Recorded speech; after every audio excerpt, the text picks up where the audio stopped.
नमस्कार प्रेक्षकांनो, तर स्टार पॉवरवरील घरोघरी मातीच्या चुली या मालिकेचा धमाकेदार एपिसोड आता आपल्याला पाहायला मिळणार आहे बरं का प्रेक्षकांनो. तर या मालिकेच्या येणाऱ्या भागामध्ये आपल्याला कळणार आहे की जानकीला आता कळणार आहे की लताबाई जिवंत आहे. तर ते कसं ते पाहण्याआधी आजच आमच्या चॅनेलला सबस्क्राईब करायला विसरू नका. तर चला तर मग पाहूया आजचा एपिसोड. तर आपल्याला इथे पाहायला मिळणार आहे की इकडे ऐश्वर्याला कुणकुण लागलेली असती की लताबाई जिवंत आहे. त्यामुळे ती म्हणत असते बरं का, जर लताबाई जिवंत असेल तर ती जानकीला भेटता कामा नये. त्यानं जर ती भेटली तर आपलं बिंग फुटेल, सगळं गोष्टी घडतील. त्याआधी तिला पटकन आपण तिला संपवलं पाहिजे. यादी तर संपवलंच होतं, पण आता जर त्यातून ती कशी बशी वाचली तर आता तिला संपवणं जास्त गरजेचं आहे. तर इकडे लताबाई जिवंत असताना ती अचानक शुद्धीवर येते आणि जानकी असं जोरात ओरडते. आता लताबाई जानकीपर्यंत पोहोचण्यासाठी धडपड करत असते बरं का. त्यामुळे ती एका मंदिरात जाते.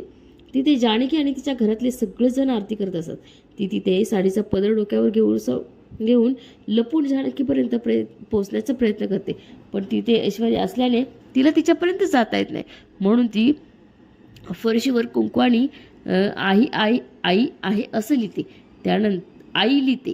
त्यानंतर ताटातलं कुंकू संपतं. त्यामुळे ती तिथे असलेल्या खिळ्यावरती बोट असं कापून त्यातून रक्त काढते आणि त्या रक्ताने ती आई आहे असं लिहिते. त्यामुळे तिला जानकीला सांगायचं असतं की ती जिवंत आहे, ती जिवंत आहे.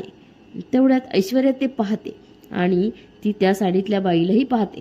ज्या प्रकारे तिला कुणकुण लागलेली असते ना की लताबाई जिवंत आहे, त्यामुळे ती आता तिला खात्रीच पटते की लताबाई हीच आहे.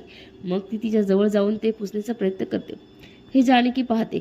ऐश्वर्या मात्र घाबरून जाते आणि तेवढ्यात लताबाई जानकीला घट्ट मिठी मारते. ह्या ऐश्वर्याने मला मारून टाकायचा प्रयत्न केला आहे असं ती सांगत असते.